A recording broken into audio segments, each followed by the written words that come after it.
आमरण या शब्दाच्या संदर्भात खालीलपैकी कोणते विधान संपूर्णतः बरोबर आहे? ठीक आहे, बघा, आमरण हा तत्सम शब्द आहे. अगदी बरोबर आहे, कारण आ हा उपसर्ग आहे आणि तो संस्कृत उपसर्ग आहे. पासून पर्यंत असा त्याचा अर्थ होतो. ठीक आहे, आणि आमरण हा तत्सम शब्दच आहे. हा अव्ययभाव समासाचा शब्द पण आहे. ठीक आहे, म्हणजे पहिलं जे आहे विधान आपलं हे बरोबर आहे.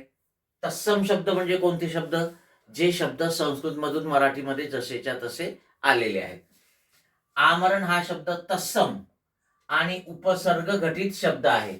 मी तुम्हाला आधीच सांगितलं की आ हा उपसर्ग आहे आणि हा संस्कृत उपसर्ग आहे.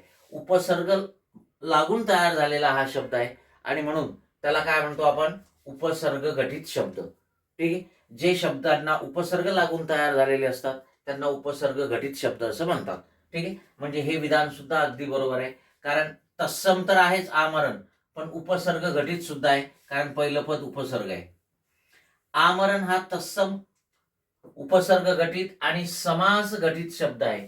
हे सुद्धा अगदी बरोबर आहे, कारण इथे आ हा उपसर्ग आहे संस्कृत आणि तो मरण या शब्दाला लागलेला आहे आणि इथे अव्ययभाव समासाचा सामासिक शब्द तयार झालेला आहे. कारण अव्ययभाव समासामध्ये पहिलं पद जे असते ते अव्यय असते.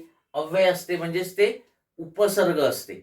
उपसर्गांनाच अव्यय म्हटलं जातं आणि मग या अव्ययभाव समासाची शब्द जी आहेत, ठीक आहे, ही अव्ययभाव समासाची शब्द, ठीक आहे, संस्कृत उपसर्ग लागून, फारशी अरबी उपसर्ग लागून किंवा शब्दाची पुनरावृत्ती होऊन म्हणजे अभ्यस्त शब्दापासून तयार होत असतात. ठीक आहे, आमरण, आजन्म, आ सेतू हिमालय, ठीक आहे, हे सर्व शब्द जे आहेत हे सामासिक शब्द आहेत, अव्ययभाव समासाचे शब्द आहेत.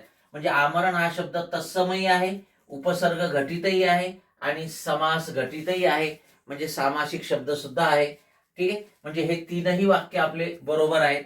वरील तिन्ही विधाने चूक आहेत हे होणार नाही. मग आपल्याला संपूर्णतः बरोबर उदाहरण, बरोबर पर्याय कोणता आहे? तर 3 नंबर. कारण आमरण हा शब्द तत्सम आहे, उपसर्ग घटित आहे आणि समास घटित सुद्धा आहे. ओके, यस, 3 नंबरचा पर्याय उत्तर.